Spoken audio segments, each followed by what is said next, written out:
Good morning, guys. We are doing an update. We made it to General RV and we spent the night over there.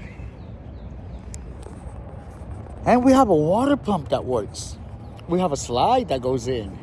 So we're getting all of our stuff done today, whatever's left. But they're taking really good care of us. I'm real pleased with what they're doing.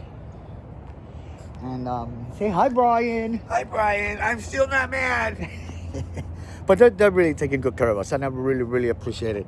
I had to give Tess, my sales rep, a call to tell her, I don't think they're going to do everything that they said they would do. And then she called over here. She's going to be the god for General RV. I swear. She probably has more pull than anybody here because she really has taken care of us.